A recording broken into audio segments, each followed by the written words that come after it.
Cette vidéo est sponsorisée par Oli. Oli! Alors Oli, maintenant, normalement, vous savez ce que c'est. C'est pas la première fois que j'en parle. Ce sont des boissons qui arrivent sous forme de poudre. Il en existe 3 sortes. Des simplement désaltérantes, des énergisantes, des avec du thé. Vous prenez le sachet de poudre que vous voulez, vous mettez un demi-litre de flotte, ensuite vous mélangez, et vous n'avez plus qu'à boire. L'intérêt de ce truc-là, c'est multiple. Déjà, pas de sucre, pas de taurine, y compris pour la version énergisante. Dans la version énergisante, il y a ce qu'ils appellent la New Caf, c'est de la caféine cristallisée. Donc c'est énergisant quand même, mais ça vous permet d'éviter le crash quand vous prenez d'un coup un boost de caféine. Et dans la version avec le thé, il y a de l'inuline. Ça vous permet d'aller chier sereinement. Autre truc intéressant à propos des boissons Oli, c'est que quand vous avez une saveur qui vous plaît, vous pouvez plutôt que de la recevoir en petit sachet, la recevoir en pot. Et l'avantage, c'est que dans un pot, vous avez de quoi faire 50 boissons. Donc ça fait 50 canettes que vous ne jetez pas à la poubelle. C'est un peu éco-responsable quand même. Merde. Mais l'intérêt des sachets, c'est d'avoir aussi des packs découvertes où vous avez plein de saveurs différentes quand vous connaissez pas encore les saveurs que vous allez aimer, putain! Et perso, moi j'aime. En ce moment, ils ont un truc avec Bob l'éponge. Alors, me demandez pas, j'en sais rien. Parce que j'ai pas encore reçu le truc.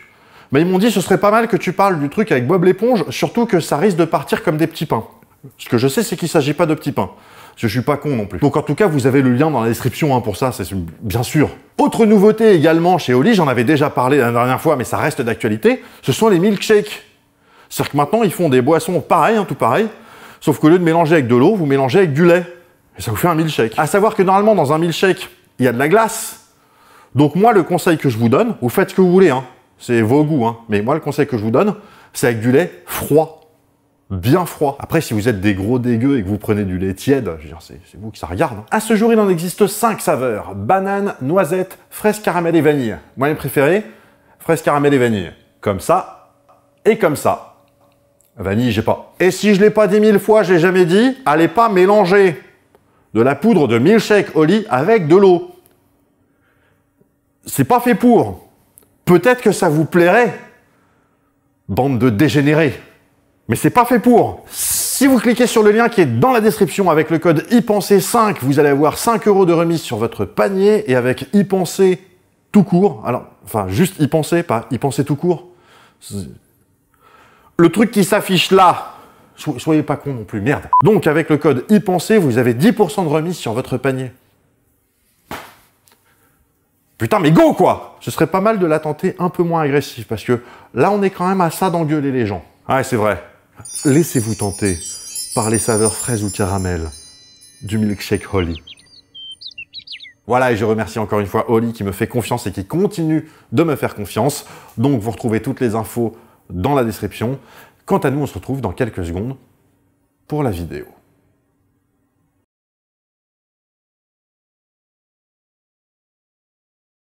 Salut, vous avez été nombreux à kiffer mes 2 premiers épisodes sur le prix Ig Nobel, le lien dans la description, et presque aussi nombreux à m'en demander un 3e épisode. Et donc, bien sûr, aujourd'hui, 3e épisode. Mais attention, je vous ai préparé du lourd, mais aujourd'hui, on va pas faire dans le sale, comme ça a pu arriver par le passé. Et le premier lauréat dont on va parler, c'est pour une histoire de sperme.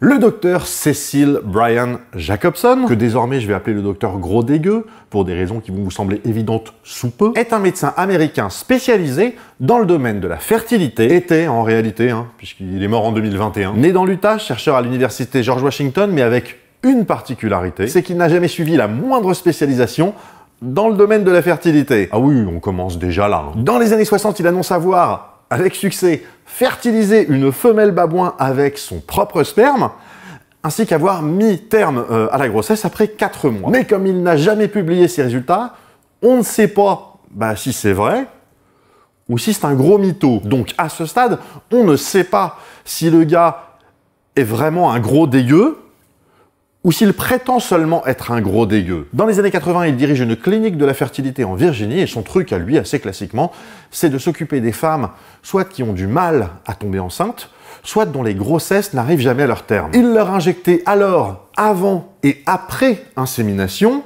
une hormone appelée HCG, pour gonadotrophique chorionique humaine. Et les femmes ainsi traitées tomber relativement rapidement enceinte. Donc évidemment, il suivait ces femmes pendant des semaines, et lors de l'échographie du premier trimestre, il pouvait observer le fœtus et le développement de cette grossesse, mais très souvent, il était obligé, quelques temps plus tard, de devoir annoncer à ces femmes que malheureusement, il y avait eu fausse couche et que voilà, la grossesse était terminée. Le truc, c'est que le test pour savoir si les femmes étaient enceintes, c'était de valider la présence de l'hormone HCG.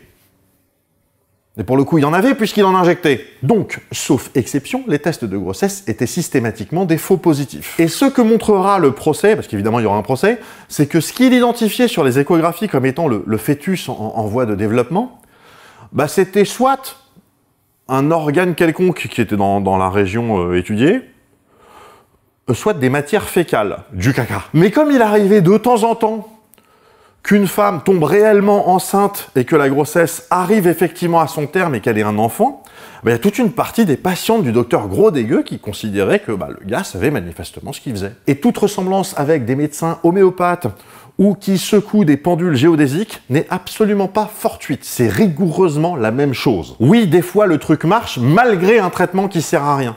Et dans ce cas-là, ça n'a pas marché grâce au traitement, ça a marché en dépit du traitement. Toujours est-il qu'on a découvert en 1989 que le docteur Gros-Dégueu avait... comment dire ?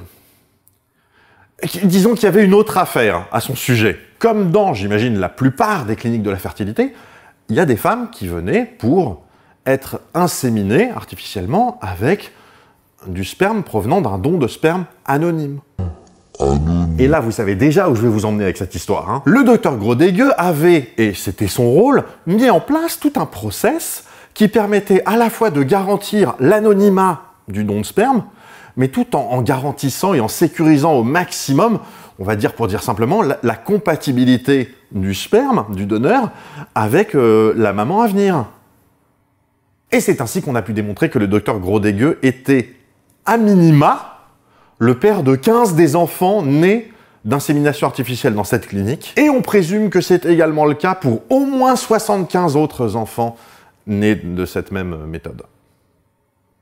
Et donc en 1992, le docteur Gros-Dégueu reçoit le prix Ig Nobel de biologie pour, je cite, « être un donneur de sperme sans relâche, ainsi qu'un patriarche prolifique de la banque de sperme, mais également pour avoir, je cite toujours, hein, mis au point une simple méthode de contrôle de qualité d'une seule main. » C'est toujours la citation, hein, le d'une seule main, il est dans la citation. Les gars chez Ig Nobel, c'est des génies.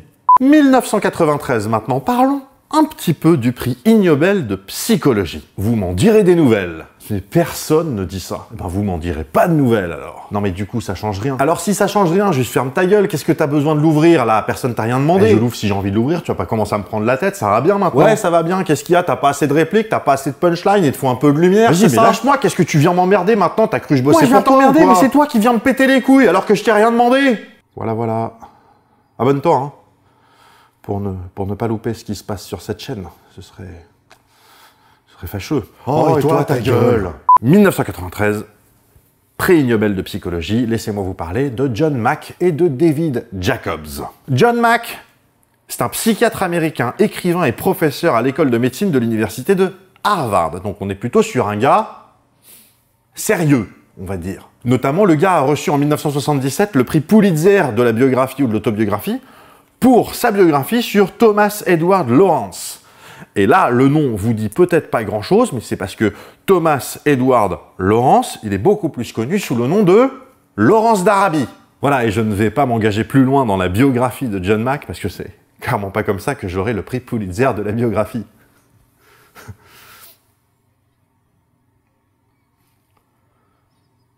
Bon. David Michael Jacobs est un historien américain, ancien professeur de l'université Temple. C'est l'université publique de Philadelphie, voilà. Donc très clairement, c'est moins connu que Harvard, mais ça reste une très bonne université.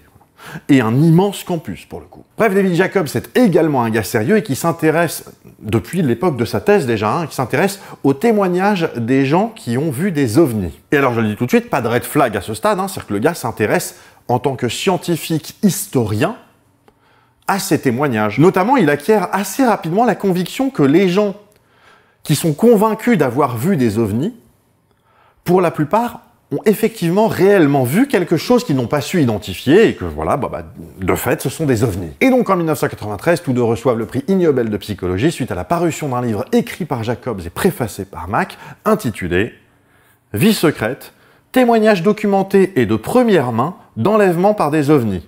Une histoire orale des enlèvements par les aliens. » Et là, vous allez me dire, mais des bouquins comme ça, il en sort assez régulièrement, donc pourquoi leur filer ce prix à ce moment-là à eux? Eh bien, pour deux raisons. La première, évidemment, c'est pour le caractère sérieux des gens qui ont participé à ce bouquin, mais cette raison ne vaut qu'à cause de la deuxième raison, c'est pour la double conclusion des auteurs. Écoutez bien. Alors d'abord, les gens qui sont convaincus d'avoir été enlevés par des extraterrestres l'ont probablement été. Conclusion numéro 1. Et ensuite, deuxième conclusion, c'est pour avoir conclu que le but de ces enlèvements, c'est de produire des enfants. C'est leur deuxième conclusion. Je ne sais pas ce qui leur est arrivé.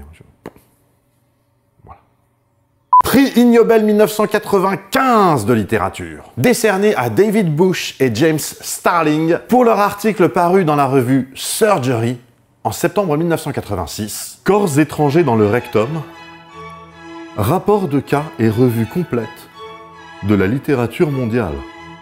Leur article mentionne des ampoules électriques, des lampes torches, des ressorts, des trousseaux de clés, bref, les classiques, ainsi que 11 différentes formes de fruits, légumes et produits alimentaires, notamment une queue de cochon congelée, pour de meilleures sensations, j'imagine. Et il est notamment fait mention d'un cas, d'un seul cas, je précise, dans le cul duquel on a trouvé des lunettes, les clés d'une mallette, mystère, une tabatière et un magazine. Voilà, et donc prix Ig Nobel de littérature. Assez naturellement, j'ai envie de dire. Et si vous vous demandez, mais pourquoi est-ce qu'ils n'ont pas eu le prix en médecine? C'est parce que cette année-là, l'équipe qui a reçu le prix de médecine, rappelez-vous, c'était l'équipe qui avait étudié les effets sur les capacités cognitives de ne respirer que par la narine droite ou la narine gauche. On en a déjà parlé. Parlons désormais, si vous le voulez bien, de météorologie. En 1997, le prix Ig Nobel de météorologie est remis à Bernard von Gutt, de l'université d'Albany. Bernard von Gutt, c'est un scientifique américain spécialisé dans tout ce qui concerne la science de l'atmosphère. C'est notamment à lui qu'on doit l'idée que, avec de l'iodure d'argent, on devrait être en mesure de produire des nuages et donc de produire de la pluie ou de la neige de façon artificielle. C'est pas rien ça quand même. Le gars a quand même une thèse de physique-chimie qu'il a passée au MIT, je veux dire, c'est pas le fond d'un trou de balle le gars. Et pour le coup, j'ai envie de dire, même si on sait pas encore pourquoi il a eu son prix et on est toujours un peu méfiant, mais bon, prix Ig Nobel de météorologie, ça choque pas là. Et s'il reçoit ce prix, c'est pour un article paru en octobre 1975 dans la revue de météorologie Weatherwise et qui s'intitule Le plumage des poules comme mesure de la vitesse des vents des tornades. Je répète, le plumage des poules, voilà, juste, on est bien d'accord, le plumage des poules, c'est plumer une poule. C'est ni une métaphore, ni un terme technique qui existe qu'en météorologie.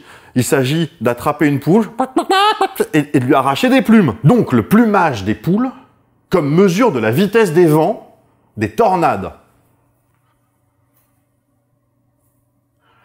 Et là, je sens que vous avez envie que je vous explique.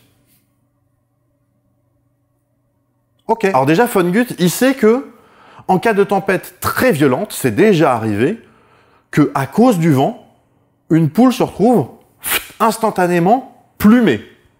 Et donc, il se pose la question, qu'est-ce qui se passerait si je tirais une poule avec un canon en ce qui concerne ses plumes? L'idée sous-jacente, évidemment, c'est quelle vitesse minimale de souffle il faut pour pouvoir plumer une poule. Et alors, ce qu'il faut savoir, c'est que la question tombe pas de nulle part. Je veux dire, là, en l'occurrence, ça sort d'un bouquin intitulé The Tornado, paru en 1890 et qui relate une telle expérience avec un canon. Poule, canon, poum, et voilà. Expérience qui avait été réalisée en 1842. Signe que c'est un sujet qui intéresse quand même étonnamment beaucoup de monde, je trouve. Et von Gutt, en étudiant cette expérience, il en tire les conclusions suivantes. Tout d'abord, et je pense que vous n'allez pas vous évanouir de surprise, il est très difficile de déterminer les effets sur les plumes d'une poule qui a été tirée par un canon, les effets qui sont totalement indépendants du fait que la poule ait été tirée par un canon. Genre la poudre à canon, l'explosion, tous ces trucs-là. Oui, parce qu'un canon, c'est pas juste du souffle. Hein. Ensuite, il faut savoir aussi autre chose, c'est que plumer une poule n'est pas d'une difficulté constante. En effet, quand une poule est stressée, elle a tendance à relâcher spontanément ses follicules, ce qui fait qu'il est beaucoup plus facile de lui arracher des plumes. Juste, on est d'accord que j'y connais que dalle en poule. Hein. Je me contente de relater les conclusions de von Gutt. Hein. Venez pas m'emmerder dans les commentaires avec « Attention, parce que figure-toi que moi je suis un spécialiste en poule, et ce dont tu parles, en fait, c'est une théorie danoise qui a été abandonnée depuis bien longtemps déjà, parce qu'elle était danoise et que les Danois sont stupides. » Alors calmez-vous immédiatement avec les Danois, ok? Ils ont suffisamment à faire avec Trump en ce moment. Toujours d'après von Gutt, ce mécanisme, en fait, de relâchement des follicules quand la poule est stressée, en fait, ça pourrait être un mécanisme de survie. C'est-à-dire qu'une poule qui est pourchassée par un prédateur, au moment où il l'agripperait, il se retrouverait juste avec une poignée de plumes dans la bouche. Enfin, dans la gueule. Et quand on sait à quel point c'est con une poule, j'ai envie de dire, pourquoi pas? Toujours est-il que la conclusion de von Gutt est sans appel. La force nécessaire pour retirer les plumes des follicules varie sur une large plage de manière complexe et imprévisible. Le phénomène d'arrachage est d'une valeur douteuse en tant qu'indice. Voilà, donc ça valait bien le coup de se faire chier. La conclusion du gars, c'est voilà, en fait, c'est compliqué. Donc, c'est pas une bonne idée de déterminer la vitesse des vents des tornades en se basant sur le fait de tirer des carcasses de poules avec un canon. Ouais. 1999, rapidement, Takeshi Makino reçoit le prix Ig Nobel de chimie. Takeshi Makino, c'est le patron d'une agence de sécurité et de détective privé à Osaka, au Japon. Et il a participé activement à la production, enfin surtout à la distribution, d'un produit qui s'appelle S-Check. Et le S-Check, de quoi est-ce que c'est que quoi? Il s'agit d'un spray aérosol qui est vendu donc aux clients de cette agence de détective et de sécurité. Voilà. Et que si vous vaporisez ce produit sur des sous-vêtements, ça met en évidence les traces de sperme. Ce produit était largement vendu aux femmes qui mettaient en doute la fidélité de leurs époux.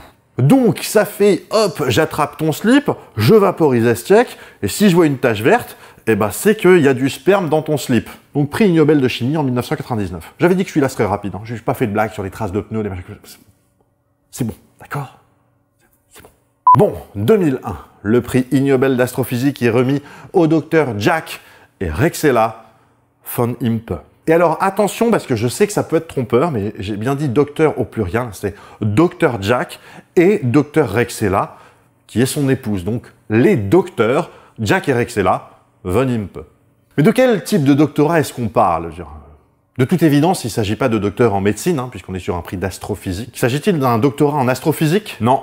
En physique? Non. En chimie? Non. En géologie? Non. En biologie? Non. En mathématiques? Non. En histoire de la musique? Non. T'avais pas envie de faire 10 prises différentes? Non. On fait un ni oui ni non? Non. Bah du coup t'as perdu? Non. Bon bah du coup ta gueule? Non. Tu crois que ce running gag est drôle? Non. Tu crois qu'il va le devenir? Non. Top monument grec, je suis un temple athénien datant du 5e siècle avant notre ère. Je suis le Parthénon? Non.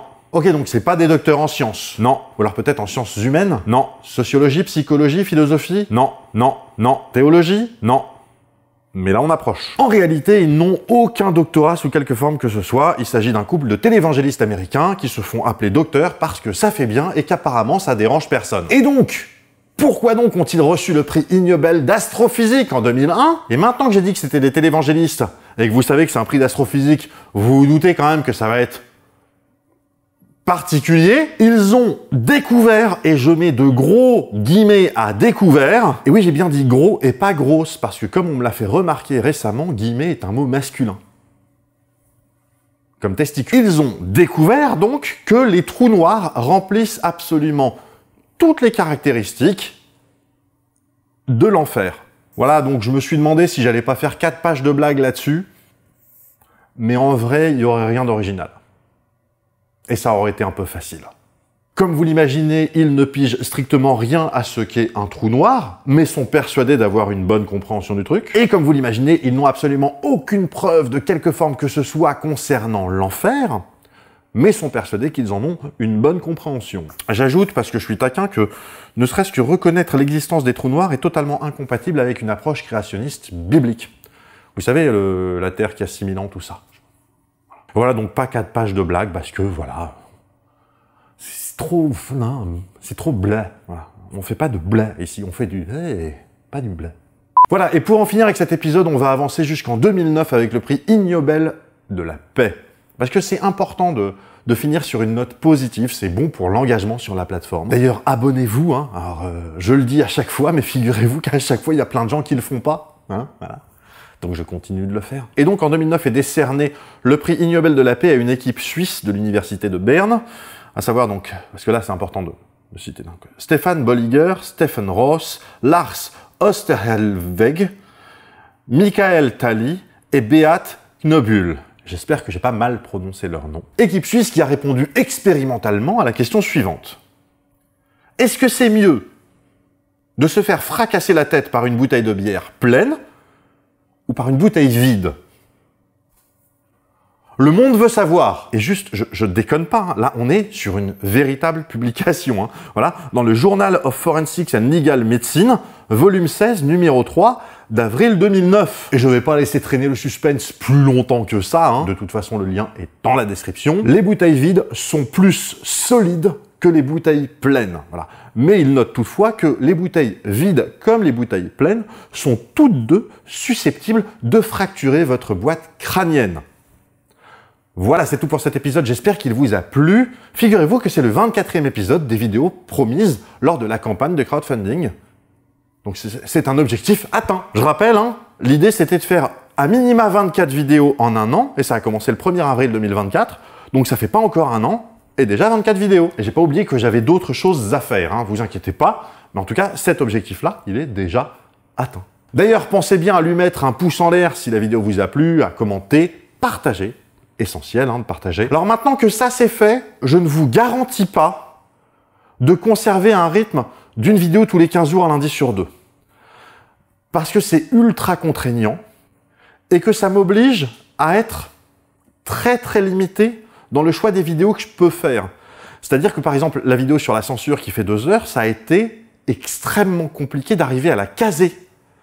Et j'aimerais avoir la possibilité de faire des vidéos comme ça quand je le souhaite. Mais bon, vous inquiétez pas, de toute façon, il reste encore plein de vidéos qui sont prévues. Hein. Puis de toute façon, j'ai des sponsors sur ces vidéos, donc avec des dates fixes et tout. Donc vous inquiétez pas, les vidéos arrivent. C'est juste que voilà, ce sera peut-être pas à chaque fois un lundi sur 2. En plus, ça ne change strictement rien à mes abonnés. Voilà, moi, depuis que j'ai recommencé, ça n'a rien changé. Moi, en fait, il faut savoir que ça fait à peu près 4 ans que ça change rien sur ma chaîne. Je sors une vidéo, je perds 1000 abonnés, puis dans les jours qui suivent, je regagne 1000 abonnés. Et si je fais rien, il se passe rien. Pour ma chaîne, pour mon audience, ça ne change strictement rien. Bref, on se retrouve très bientôt pour un nouvel épisode, et d'ici là, bien sûr, restez curieux. Et prenez le temps d'y penser.